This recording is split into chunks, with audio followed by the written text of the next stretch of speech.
Mesdames et messieurs, bienvenue à votre premier rendez-vous de l'information sur Beurre TV. En voici les principaux titres. Msehel dément l'interdiction d'accès des chaînes privées au bureau de vote. L'armée renouvelle son serment. En France, Hollande reçoit l'opposante birmane. Ségolène Royal contre l'écotaxe.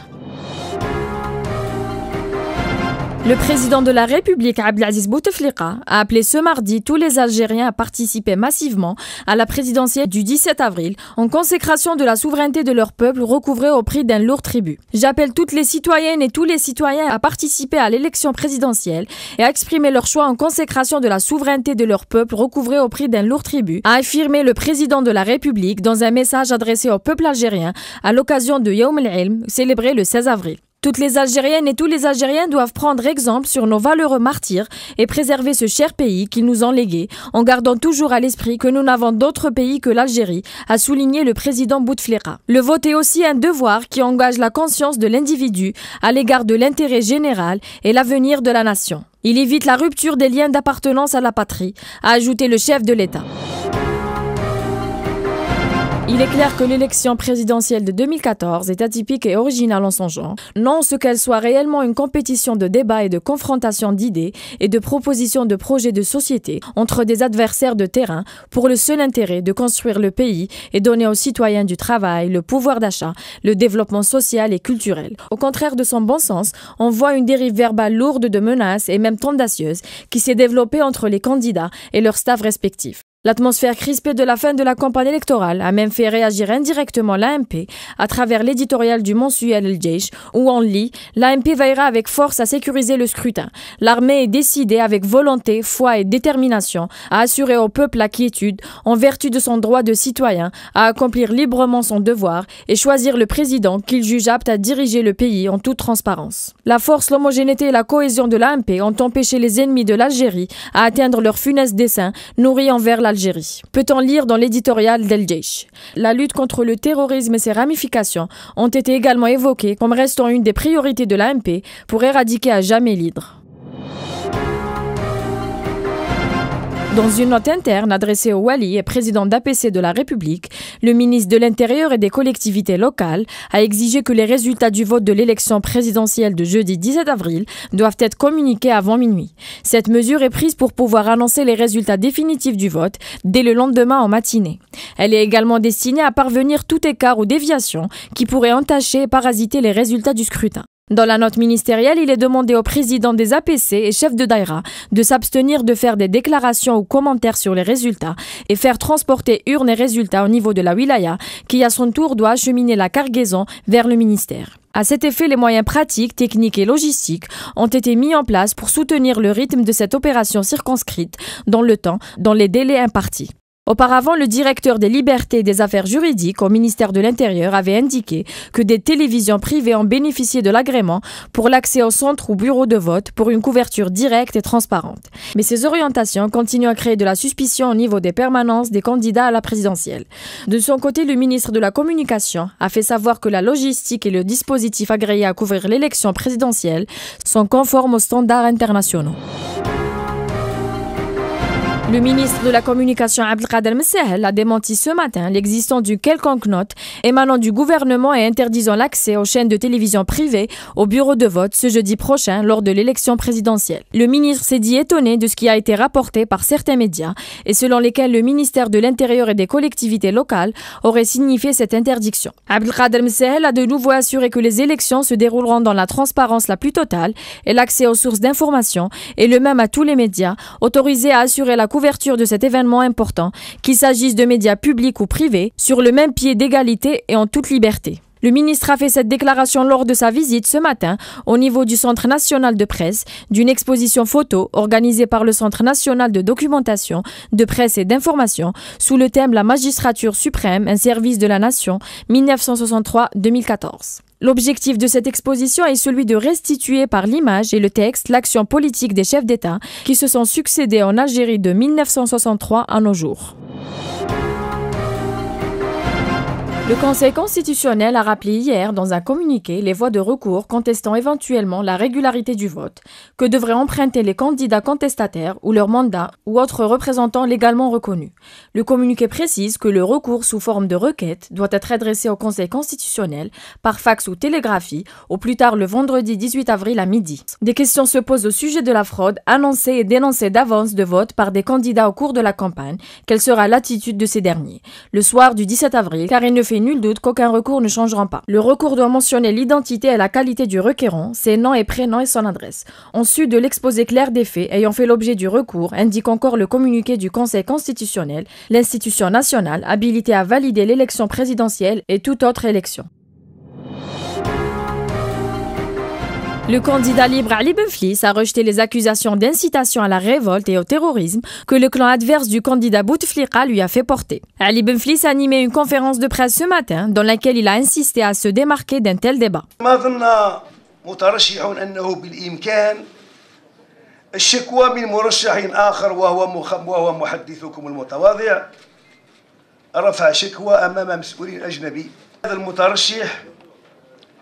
الذي هو فضلا عن ذلك الرئيس الشرفي للمنظمة الوطنية للمجاهدين إذ يحمل هذا اللقب وهو ينتحب أمام ضيف أجنبي من الإجراء الشرعي والقانوني لمترشح آخر. Monsieur Benflis a tenu à préciser que la question de l'élection présidentielle est purement interne à l'Algérie et par conséquent, il n'appartient à aucun tiers ou étranger à s'immiscer dedans. Ce qui est d'ailleurs contraire aux convenances diplomatiques. مناقشة مشاكل الوطنية في الخارج أو مع رسميين أجانب يتعلق الأمر هنا بقاعدة مقدسة لا تتساهل مع أي مخالفة لأن أي مخالفة في هذا المجال معناها ضرب سيادة واستقلال الجزائر. أنا كنت ضحية دمار التزوير الذي يرتكز عليه النظام القائم والفاسد. لأجل هذا السبب أضحى التزوير بالنسبة لي عدوا ولهذا السبب أندد به وأحاربه. Le candidat libre Ali Benflis a également abordé la question de la France aux élections en mettant en garde contre toute tentative de détourner les lois des élections et prévenant qu'un dispositif de contrôle est mis en place pour le contrôle et la garantie du déroulement serein et régulier du vote. Un calme précaire règne à Gherdaïa et dans la vallée du Mzab après les incidents de la semaine dernière qui ont fait 2 morts, des blessés et d'énormes dégâts aux maisons et biens de personnes. Ce calme est observé à la suite de la visite effectuée à Gherdaïa par le chef de la 4e région militaire, accompagné d'un déploiement de gendarmes et d'hommes de troupes visibles dans les environs de Gherdaïa et même dans certains quartiers de fracture tels Chouabat Nishen, Sel Mouissa. Cette présence significative d'éléments de l'AMP et des forces combinées de sécurité semble avoir dissuadé les belligérants de repartir sur le sentier de la guerre fratricide et insensée des habitants de la vallée du Mzab. Ces mêmes habitants qui ont appelé de leur vœu de l'intervention de l'armée pour que cesse la violence et la désolation que des mains ennemies et traîtresses ont semé dans cette région du pays. Ainsi, les autorités ont-elles résolu de remettre de l'ordre dans la région et sanctionner les auteurs et fouteurs de troubles. Au cours de la visite de travail qu'il a effectuée à Relisen, le ministre du Commerce a indiqué que quelques 1000 structures commerciales ont été réalisées au cours des 14 mois qui viennent de s'écouler. Ces structures commerciales devront à terme générer des milliers d'emplois et constituer un réseau de commerce et de distribution de marchandises. Bembeda a délivré à cette occasion des actes de propriété de locaux commerciaux et 6000 registres d'activité à une quarantaine de jeunes entrepreneurs qui exerçaient auparavant dans le secteur informel. Le ministre du Commerce a poursuivi sa sortie en visitant la wilaya de Maaskar où il a reçu en audience un groupe de jeunes entrepreneurs de commerce au siège de la wilaya. Il leur a expliqué que les services de son département vont offrir des locaux aux offices et entreprises agricoles qui devraient leur permettre de se mettre à niveau avec les entrepreneurs privés et engager ensemble un nouvel équilibre de régulation et de développement du marché. François Hollande a reçu mardi à l'Élysée l'opposante birmane Aung San Suu Kyi, à qui il a réaffirmé l'appui de la France. Le prix Nobel de la paix a réitéré sa détermination à développer son combat pour l'accès à la démocratie en Birmanie. San Suu Kyi espère pouvoir compter sur ses alliés, et notamment sur la France, pour regarder la situation en Birmanie avec discernement et compréhension et l'aider à avancer dans la voie démocratique. Actuellement en tournée en Europe où elle avait déclaré que la Birmanie n'est pas encore une démocratie.